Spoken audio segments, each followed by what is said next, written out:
Manual పహానీలో ఇబ్బంది ఉంది కాబట్టే ధరణికి వచ్చినాం అధ్యక్ష. ఇవాళ ధరణి 2020లో పెట్టినాం అధ్యక్ష.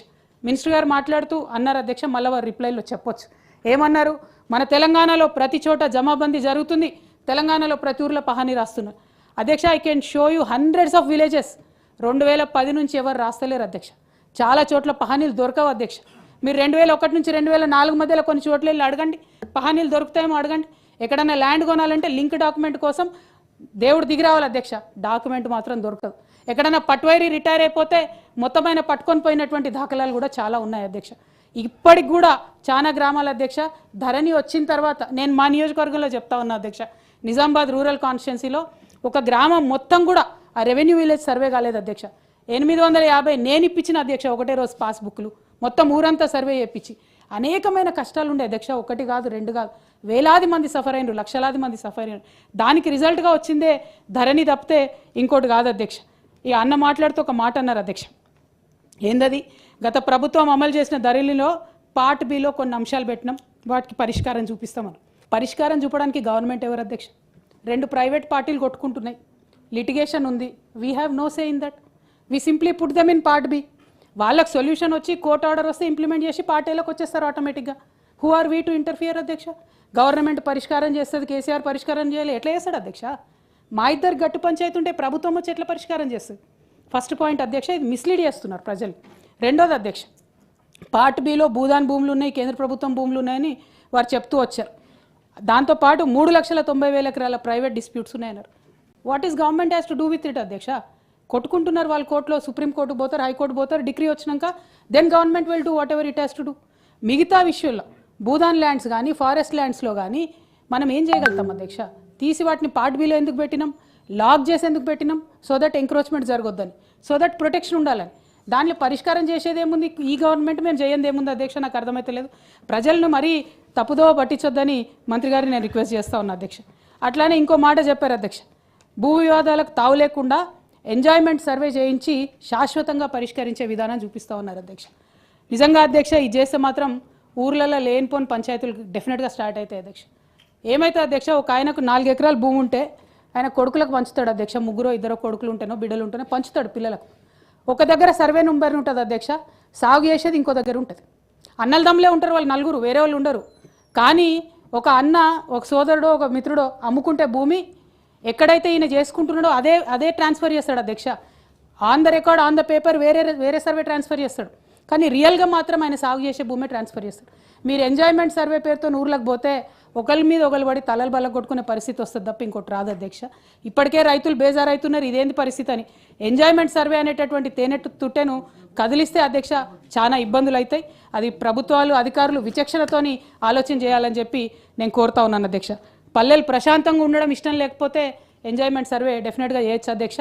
బట్ ఉన్న 4 రోజులు ఎంజాయ్ చేయండి అన్న, మళ్ళీ ఎంజాయ్మెంట్ సర్వే జోలికి పోతే మాత్రం చాలా ఇబ్బందులు అవుతాయి, అది ఆలోచన చేసుకోండి. మేమేం చేసినాం అధ్యక్ష, వీళ్ళు అప్పీల్ గురించి మాట్లాడుతూ ఉన్నారు అధ్యక్ష.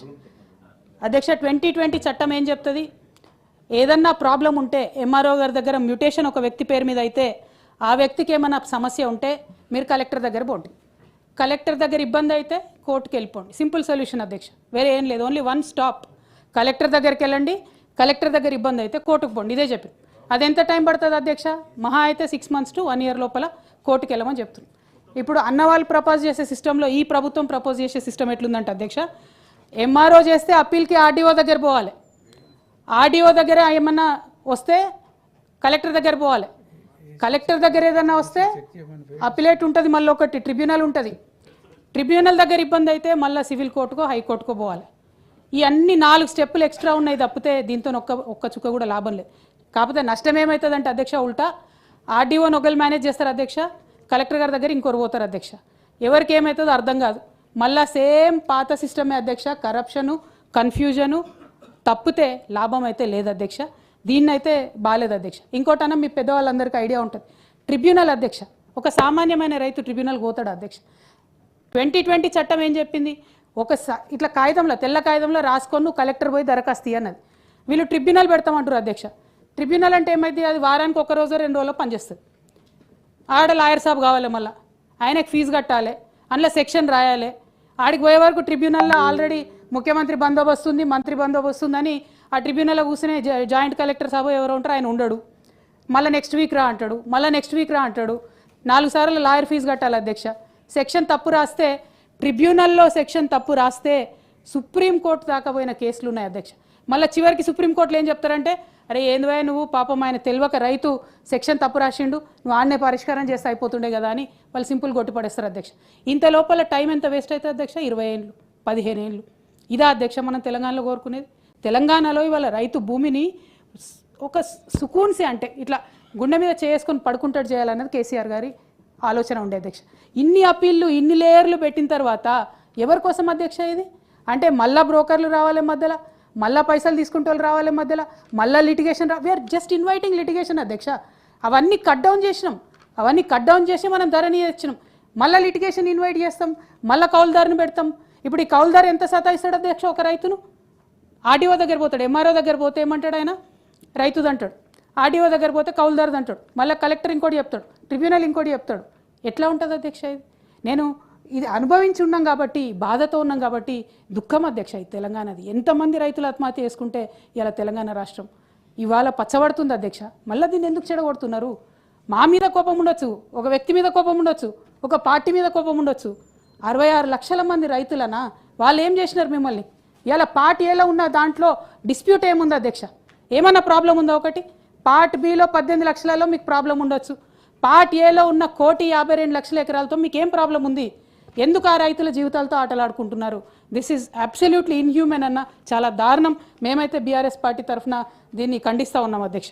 అనుభవదారుడి కాలం అధ్యక్ష. ఇప్పుడు ఉన్నటువంటి కాలమ్స్ అన్ని తీసి 11 కాలమ్స్ పెడతాం మేము పహానీలో, అట్లానే అనుభవదారి కాలం పెడతామన్నారు అధ్యక్ష. ఈ అనుభవదారుడి విషయంలో, కౌలు రైతు విషయంలో మా బీఆర్ఎస్ పార్టీ ఎప్పుడో స్టాండ్ తీసుకున్నది అధ్యక్ష. అసలు ఓనరు అస్సలుదారే అస్సలవుతాడు అధ్యక్ష, కిరాయిదారు అస్సలుదారుడు ఎప్పటికి కాడు అధ్యక్ష. దయచేసి ఇప్పటికి మీరు విరమించుకోండి. ఒకవేళ మీరు రాజకీయంగా కౌలుదారులు మీరు ఆదుకుంటామనేటటువంటి మాట ఇచ్చినట్టయితే, కౌలుదారులకు మీరు పెన్షన్ ఇస్తామని ఇచ్చి ఉంటే, మీరు పెడుతున్న కొత్త విఆర్ఓ వ్యవస్థతోనే ఆ ఊర్లో కౌలుకి ఎవరు తీసుకుంటారో మీరు సపరేట్ ఎన్యూమరేషన్ చేసుకోండి. రైతుని మాత్రం మీరు ఇన్సెక్యూరిటీకి గురి చేయకండి దయచేసి. ఇది సిన్సియర్ రిక్వెస్ట్ అండి, ఇందులో పాలిటిక్స్ ఏం లేదు. సేమ్ బీఆర్ఓస్ కెన్ ఎన్యూమరేట్ ఎంతమంది ఉన్నారు, టెనెంట్ ఫార్మర్స్ ఎంతమంది కౌలు రైతులు ఉంటారు, వాళ్ళకి సపరేట్గా దయచేసి పెన్షన్ ఇవ్వండి. కానీ ఈ కాలంని మీరు రైతులకు యాడ్ చేస్తే చాలా దారుణంగా ఉంటుంది అధ్యక్ష, చాలా లిటిగేషన్ స్కోప్ ఉంటుంది. అంటే ఒక ఎగ్జాంపుల్ చెప్తాను అధ్యక్ష. 1979 నుంచి 83 మధ్యలో అధ్యక్ష నాగోల్ ప్రాంతంలో కొంతమంది రైతులు ప్రభుత్వ భూమి సాగు చేసుకుంటా ఉన్నారు అధ్యక్ష. తర్వాత అక్కడ ఆయన పహానీలు రాష్ట్రాయన కొన్ని రోజుల తర్వాత ఇది అనుభవదారుడి పేర్లు ఆ రైతుల పేర్లు రాసుకుంటూ వచ్చేసారు డైరెక్ట్గా. ఆ సంగతి తెలియక అక్కడ ఉన్న మంత్రి గారు ఎవరో పోయి, ఈ ల్యాండ్ బాగుంది, ఇక్కడ తొందరగా అర్జెంటుగా గవర్నమెంట్ ఇల్లులు కట్టండి పేద ప్రజలకు పంచడానికి అని చెప్పారు అధ్యక్ష. అధికారులు పోయిన పాపం కోట్ల రూపాయలు పెట్టి ఇల్లు కట్టుడు స్టార్ట్ చేశారు. ఇంత లోపల రైతులు కోర్టుకు పోయి ఆర్డర్ తెచ్చుకున్నారు అధ్యక్ష. ఇప్పటి వరకు అధ్యక్ష you can still go and check, కోట్ల రూపాయల ప్రభుత్వ ధనం పోయింది, ఆ ల్యాండ్ అట్లే ఉంది అధ్యక్ష, స్టిల్ ఇన్ లిటిగేషన్. అనుభవదారు కాలం పెట్టడం వల్ల మీరు సంవత్సరాల తరబడి లిటిగేషన్ అనేటటువంటిది ఇన్వైట్ చేస్తున్నారు తప్పితే ఏమాత్రం కూడా ఉపయోగం లేనటువంటిది అధ్యక్ష. దీన్ని రిమూవ్ చేసుకోవాలని చెప్పి మేము ఒక బాధ్యత గల రాజకీయ పార్టీగా సూచన చేస్తున్నాం అధ్యక్ష. ఇక్కడ మీరు ఒక మాట చెప్పారనా, ప్రభుత్వ భూములు అన్యాక్రాంతానికి గురి కాకుండా ఎవరైనా భూభారతి ద్వారా ప్రభుత్వానికి తెలియజేయచ్చు. ఇక్కడ నా రిక్వెస్ట్ ఏంటంటే, కిందన మీరు ఫోన్ల గురించి చెప్పారు, ఎవరన్నా మీకు ప్రభుత్వ భూమి కబ్జా అవుతుందని కంప్లైంట్ చేస్తే వెంటనే వారికి ఫోన్లో ఒక అక్నాలెడ్జ్మెంట్ పంపండి దయచేసి. That will be easy to track. వాళ్ళు చెప్పినటువంటి కంప్లైంట్కి వీళ్ళు ఏమైనా యాక్షన్ తీసుకున్నారా లేదా అని. అప్పుడైతే కాంగ్రెస్ పెద్దల మీద కూడా మాలాంటి వాళ్ళు కంప్లైంట్ చేయడానికి ఉంటుంది అధ్యక్ష. అల్టిమేట్గా ఒకటే అధ్యక్ష, మేము కేసీఆర్ గారైనా మేమైనా ఎవరమైనా ఉద్యమాల్లోంచి వచ్చినటువంటి వ్యక్తులం అధ్యక్ష, ప్రజల్లోంచి వచ్చినటువంటి వ్యక్తులం, ప్రజలకు మంచి చేయాలనేటటువంటి ప్రయత్నాలే చేసినాం అధ్యక్ష. కానీ ఇవాళ ఈ భూభారతి చట్టం మాత్రం దాని స్వరూపం చూసినా, ఇంటెన్షన్ చూసినా ఇది భూభారతి కాదు, భూహారతి అయ్యేటట్టే అనిపిస్తుంది అధ్యక్ష. అదేవిధంగా ఈ పోర్టల్ పేరు భూమాత అని పెట్టిరట, అది డెఫినెట్గా భూమేతకే దారితీస్తుందని మరి మా సీనియర్ నాయకులందరూ కూడా అభిప్రాయపడతా ఉన్నారు అధ్యక్ష. అదే కాకుండా మరి బీఆర్ఎస్ పార్టీ ఏదైతే ఒక భద్రత ఇచ్చిందో అధ్యక్ష రైతులకు, బీఆర్ఎస్ పార్టీని ప్రజలందరూ కూడా, బీఆర్ఎస్ అంటే భారత రాష్ట్ర సమితి కాదు, భూ రక్షణ సమితి అని చెప్పి రైతులందరూ కూడా మాకు కితాబు ఇచ్చారు అధ్యక్ష. చాలా మంది, లక్షలాది మంది రైతులకు మేము ఒక భరోసా ఇచ్చాం అధ్యక్ష. ఆ భరోసా కొనసాగించాలని చెప్పి నేను రిక్వెస్ట్ చేస్తా ఉన్నా అధ్యక్ష. It is not about big people with large land banks అధ్యక్ష, it is about small farmers, it is about farmers living very safely అధ్యక్ష. That is the intention of Dharani. Thank you. Jai Telangana.